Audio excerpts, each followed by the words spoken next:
Hindi talaga lilipas ang isang araw na hindi ko uulit-ulitin yung video na ito at i-share sa inyo ang aking purchase or ang aking nabili online. Alam niyo naman ang inyong auntie, kung ano yung nabibili niya na pakinabang para sa kanya, ay hindi ko matitiis na hindi ito i-share sa inyo. Mas maganda yung sarili mong karanasan, di ba? Wallet na ito ay kulay green, pero marami kang pagpipilian na kulay na gusto mo. Kita niyo ba yan? Ang liit lang niya, oh. Wala pang isang dangkal.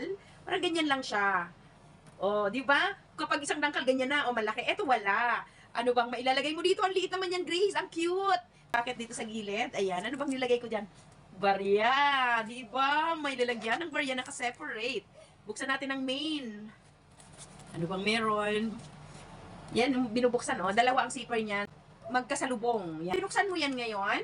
Ang bubungad sa'yo ay yung lalagyan sa loob. Ano, tanggalin natin. Meron ako ditong card holder. Hindi ko na tinatanggal kasi para sure na hindi na babaluktot yung aking card. Since magandang lalagyan to, kasyang-kasya siya dito. Ayan, o. Yan, ang laman niya. Ano pang laman? Meron akong pabango dito. Kasya. Ano pang nilagay ko?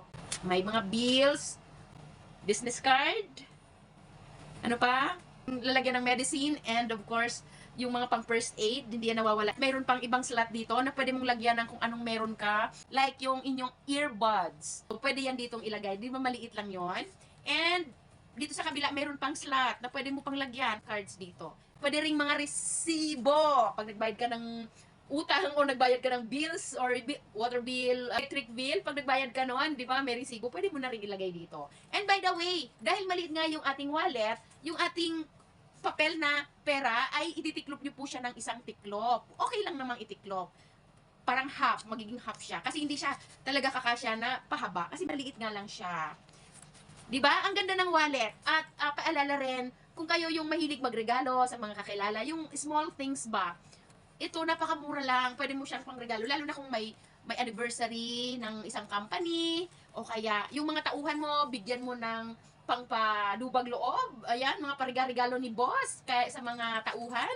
Pwede to guys. Napakaganda niyang personalized na pangregalo. Maganda siyang gamitin.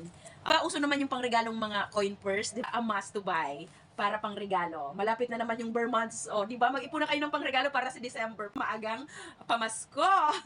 Hindi kayo magra-rush sa panahon ng Pasko na pagbili. So, ano pang hinihintay nyo? I-check out nyo lang po yan dyan sa Yellow Basket.